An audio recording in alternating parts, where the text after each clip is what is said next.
کالا ہو جائے تو اللہ کا ذکر کرو دل صاف ہو جائے.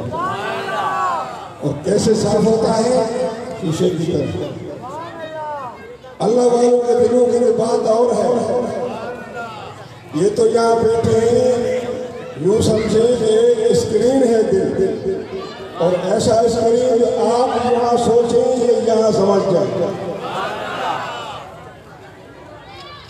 ان کا دل ایسا صاف و شفاف ہوتا ہے. اس لیے لکھا ہے کہ اللہ والے کے محفل میں بیٹھو تو دلوں کو صاف کر بیٹھو. کوئی اللہ والے دلوں کے راز جان لیتے ہیں. تو دوستو، پیر میٹھے کے احسان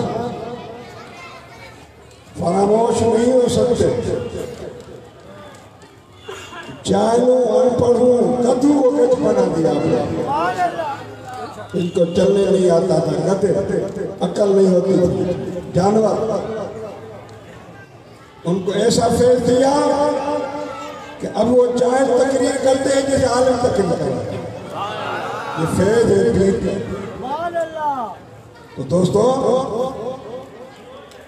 یہ ہماری آپ کی خوش قسمتی ہے کہ ہم اللہ والوں کے محفل میں آئے ہیں اور ہم ان کے دیدار سے فیضیاب ہو رہے ہیں.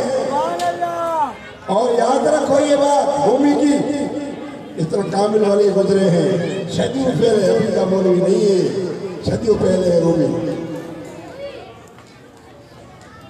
فرماتے ہیں کہ ہر قبیلت روح پاکا صبح و شام، روز صبح و شام پاکوں کا، پاک لوگوں کا جن کا اللہ سے تعلق ہے. الحمدللہ حضور تو خود بھی ہیں، آپ کے صاحبزادے بھی ہیں. یہ تو فیض دگنا ہوگا اور ہم پر ڈبل مہربانی ہو گئی. ورنہ ایک صاحبزادہ خواجہ محمد معصوم بھی تشریف لاتے تھے، آج نہیں آئے. انشاءاللہ مہربانی فرمائیں گے. تو دوستو، یہ فیض سارا انہی کا ہے جو آپ دیکھ رہے ہیں. انہی کے نظر کرم ہے. اور فیض ایسا کہ لوگ ابھی بھی بیلچے لے کر کھدائیاں شروع کر دی ہیں، مگر ہوتا کچھ نہیں. اپنی جڑ نکلتی ہے، ان کا کچھ نہیں ہوتا.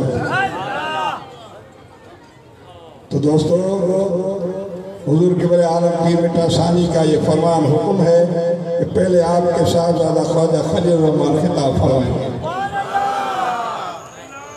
اور پھر حضرت صاحب کا خطاب ہوگا، پھر حلقہ ہوگا، پھر مراقبہ ہوگا. پچھلے سال بھی مہربانی فرمائی دی سکتے، آج بھی مبارک مہربانی فرما رہے ہیں. اور جن لوگوں نے ذکر نہیں لیا ہے، کامل پیر کے ہاتھ پہ ہاتھ نہیں دیا ہے، ابھی موقع ہے آپ کا.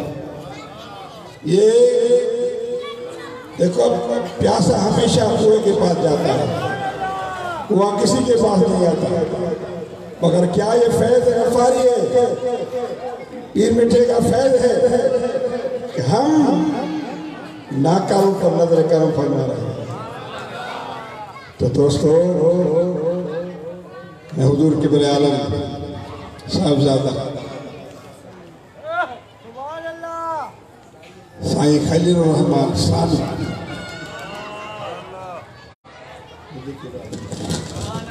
خلیل الرحمن ثانی، پیر میٹھا ثانی، کیا فیض ہے خلیل الرحمن کا.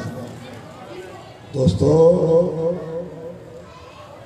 انہی کی دعاؤں کا اثر ہے، انہی کا فیض ہے، ان کی نگاہ کرم ہے. بہرحال میں بلا تاخیر حضور قبلِ عالم صاحبزادہ سائیں محمد خلیل الرحمن صاحب سے گزارش کروں گا کہ وہ اپنے